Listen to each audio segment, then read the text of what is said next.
Marwari media आप देख रहे हैं। आज है 9 जुलाई 2026 गुरुवार का दिन, हिंदू तिथि आषाढ़ माह की नवमी। नजर डालेंगे आज की बड़ी खबरों पर। शुरुआत करेंगे दुनिया की बहुत बड़ी खबर के साथ। दुनिया भर के लिए बड़ी और चिंताजनक खबर। एक बार फिर युद्ध जैसे हालात उत्पन्न हो सकते हैं। ईरान और अमेरिका के बीच युद्ध रोकने के लिए बना अंतरिम समझौता अब टूटने की कगार पर आ गया है। अमेरिका के राष्ट्रपति डोनाल्ड ट्रंप ने साफ कहा है कि उनके लिए यह समझौता अब पूरी तरह खत्म हो चुका है। ट्रंप बोले, तेहरान के साथ बातचीत करना समय की बर्बादी है। ट्रंप इस समय तुर्की में नाटो समिट में हिस्सा ले रहे हैं। दोनों देशों के बीच फिर से सैन्य कार्यवाही भी तेज हो गई है। ऐसे में इससे पूरे पश्चिमी एशिया में तनाव बढ़ने और नए संघर्ष की आशंका गहरा गई है। और सबसे बड़ी और चिंताजनक बात तो यह है, अमेरिका ने ईरान के दक्षिणी हिस्से में बड़े पैमाने पर सैन्य हमले किए हैं। ईरान यूएस संकट के कारण कच्चे तेल की कीमतों में उछाल से भारतीय शेयर बाजार धड़ाम हो गए हैं।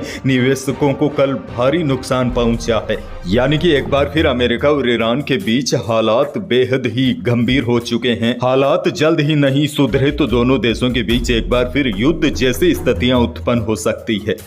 आगे बढ़ेंगे। देश की एक और बड़ी खबर। गुजरात के सूरत में 36 घंटों में 18 इंच बारिश हो गई। इसके साथ ही जुलाई 1941 में दर्ज हुई 18 इंच बारिश का 85 साल पुराना रिकॉर्ड भी टूट गया।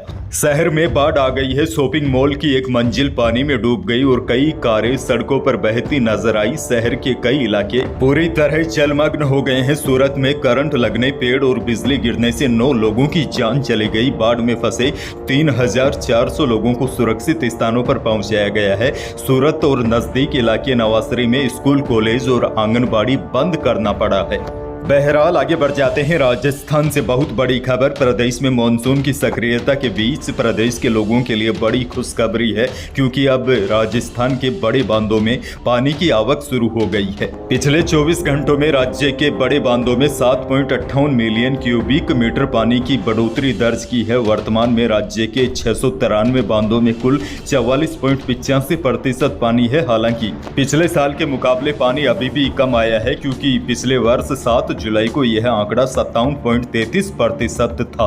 रिपोर्ट के अनुसार सबसे बेहतर स्थिति कोटा जोन की है, जहां बांधों में 55.68% जल भराव है। इसके बाद जयपुर जोन में बांधों में 47.55% पानी आ गया है।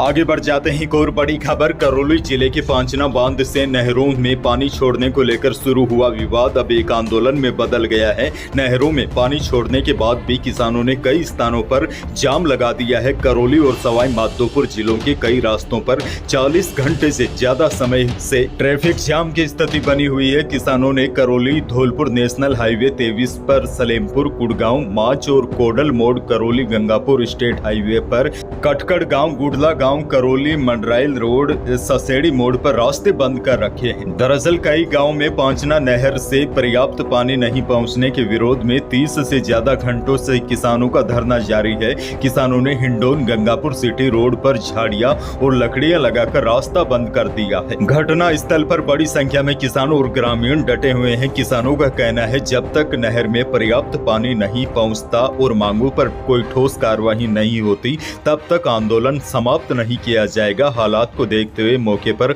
बड़ी संख्या में पुलिस बल तैनात कर दिया गया है। पुलिस प्रशासनिक अधिकारी स्थिति पर लगातार नजर बनाए हुए हैं। कोटा से बड़ी खबर। केंद्रीय सड़क परिवहन और राजमार्ग मंत्री नितिन गडकरी ने कहा, 1,10,000 करोड़ रुपए खर्च करके दिल्ली मुंबई एक्सप्रेसवे का 80% निर्माण पूरा हो गया है। 2 साल के अंदर दिल्ली से लेकर नरीमन पॉइंट और जवाहरलाल नेहरू पोर्ट ट्रस्ट तक, यानी कि दिल्ली से मुंबई के बीच केवल 12 घंटे का रास्ता रह जाएगा। गडकरी ने कहा, ऐसा हाईवे हम पूरा करके देंगे। कोटा में दरा टनल के पास गोपालपुरा माताजी में सभा को संबोधित करते हुए गडकरी ने कहा कि हम जो बोलेंगे वह करके दिखाएंगे, यही हमारी पहचान है। इस दौरान उनके साथ लोकसभा अध्यक्ष ओम बिरला और सीएम भजनलाल शर्मा भी मौजूद रहे।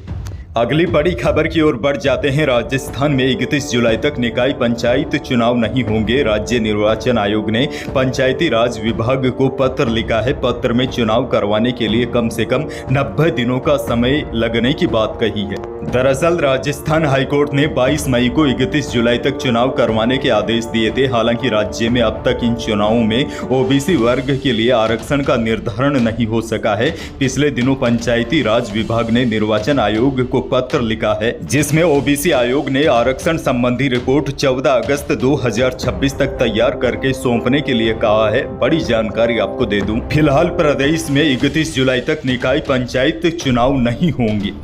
खैर आगे बढ़ेंगे। बड़ी खबर, खाटू श्याम जी मंदिर आने वाले लाखों श्रद्धालुओं के लिए जल्द ही रेल यात्रा और आसान होने वाली है। केंद्रीय रेल मंत्री अश्विनी वैष्णव ने मंदिर ट्रस्ट के प्रतिनिधि मंडल से मुलाकात के दौरान मंदिर के पास नए रेलवे स्टेशन के निर्माण को लेकर अहम जानकारी दी। यह परियोजना न केवल श्रद्धालुओं की सुविधा बढ़ाएगी बल्कि क्षेत्रीय संपर्क, पर्यटन, स्थानीय अर्थव्यवस्था को भी नई गति देगी। यह नया रेलवे स्टेशन खाटू श्याम जी मंदिर से लगभग 11 किलोमीटर की दूरी पर होगा, जिससे श्रद्धालुओं को मंदिर तक पहुंचने में पहले की तुलना में अधिक सुविधा मिलेगी।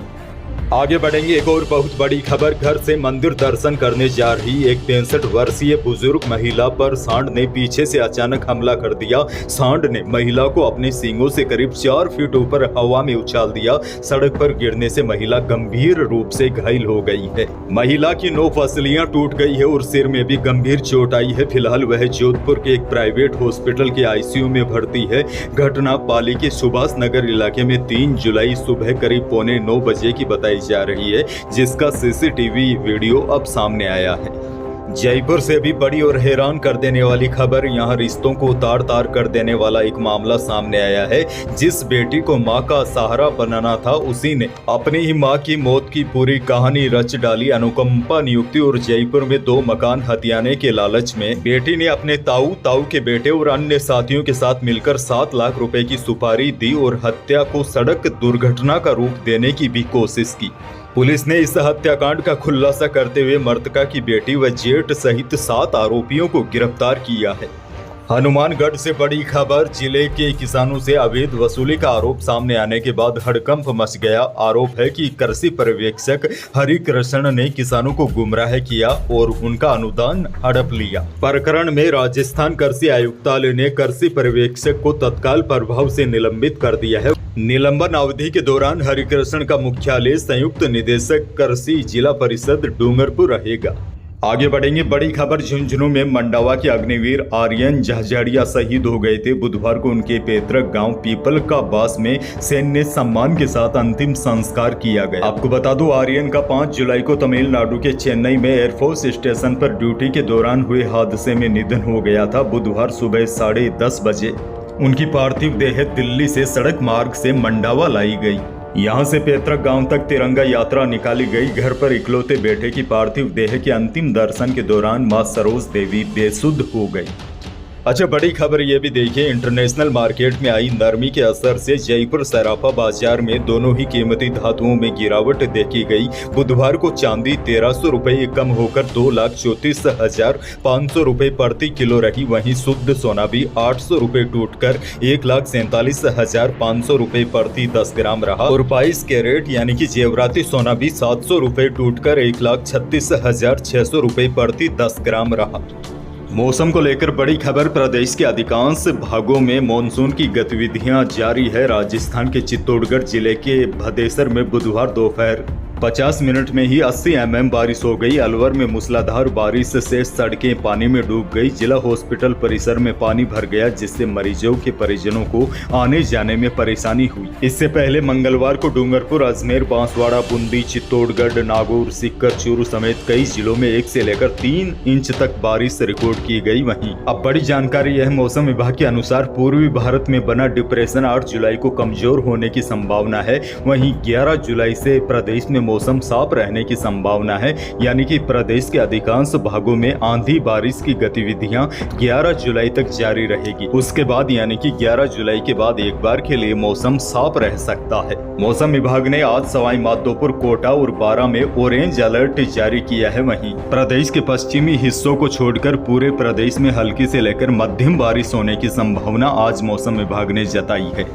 अंत में एक और बहुत बड़ी और काम की जानकारी। भारत में यूके की कार, विस्की, कपड़े और फुटवेयर 7 दिनों के बाद सस्ते मिलेंगे। इसके पीछे कारण यह है कि भारत और यूके के बीच फ्री ट्रेड एग्रीमेंट 15 जुलाई से लागू हो जाएगा। यानी इस दिन से भारत के 99% सामानों को यूके में 0 टैरिफ पर निर्यात किया जाएगा। वहीं यूके के भी 99% सामान 3% एवरेज टैरिफ पर आयात होंगे।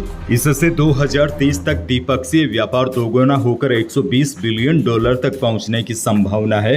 करीब 3 साल में 14 राउंड की बातचीत के बाद 24 जुलाई 2025 को यह समझौता हुआ है। यानी कि यूके की चीजें अब भारत में काफी सस्ती मिलेगी। तो यही थी प्रदेश और देश की आज की बड़ी और महत्वपूर्ण खबरें। वीडियो को लाइक करना बिल्कुल न भूलिए। चैनल पर नए हैं तो सब्सक्राइब जरूर कीजिए ताकि आप अपडेट रहे बड़ी और काम की खबरों से। धन्यवाद।